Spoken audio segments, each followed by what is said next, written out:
Okay, let's try this again. So I use garden and poultry dust. It's for lice and mites on the chickens and turkey. And what it does on a microscopic scale is it penetrates the exoskeleton of the insect and sucks up all of the juice out of it, and it desiccates them. I strongly suggest that you take a shower or a bath after you use this to get all this powder off of you, because if you don't, you're going to be dry and itchy for a few days. Now I usually use two hands. One hand I push up the feathers, because you want to get this powder as close to the skin as possible. That's the whole idea. So you push up the feathers and you go back, you keep pushing up the feathers, and I usually do 1 or 2 strokes on the back or on the neck and about 3 strokes on the back up to there, the base of the tail. Let's see if I can manage to do this with one hand, or if I can manage to balance this somehow so that you can see what I'm doing. And I am going to try something. I'm trying to get this balance so that you can, okay. So let's try this. This is something that you're going to have to do, but none of your birds are going to want to do it. So expect to see some resistance for this. You just shake it on, you pour it on, and they're not going to like it. They're going to complain about it. There we go. And you can see it does leave your bird white.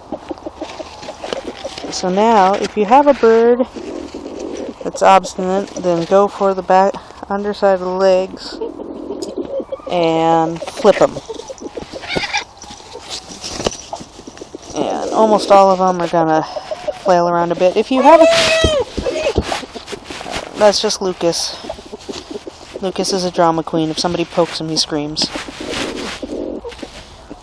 But if you have a coop that's big enough that you can walk into it, I strongly suggest that you do this in your coop, because the birds will flap around while you're doing it,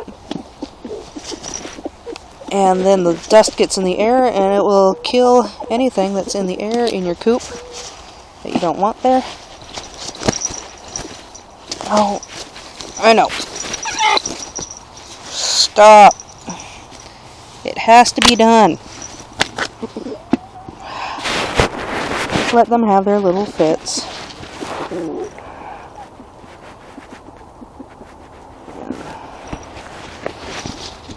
Oh.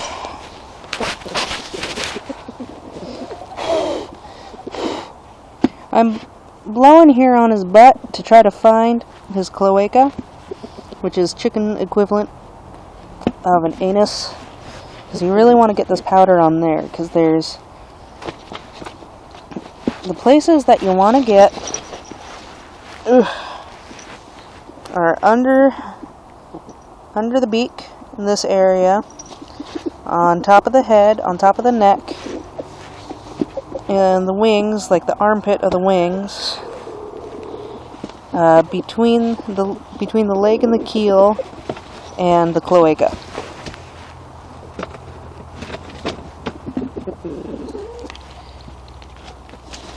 And I tend to use the wings to get this thigh area too. I will pour a bit too much there. I'll hold up the feathers here and hold out the wing and flop it forward. And you rub it into the wing. Now the other side. And imagine I had to do this to the turkey too. Oh my gosh. Knock it off. Okay. And we have a powdered bird. He's all powdered and he's all white. I hope that helps some of you figure out how to powder your birds, and if you're first time to this or you're not quite sure what you're doing, you might want to have someone else help you hold down the bird while you powder them. I do it at night because then when I put them away, they have this powder on them when they go into their kennels, which I've just cleaned and put some of this powder in their kennels.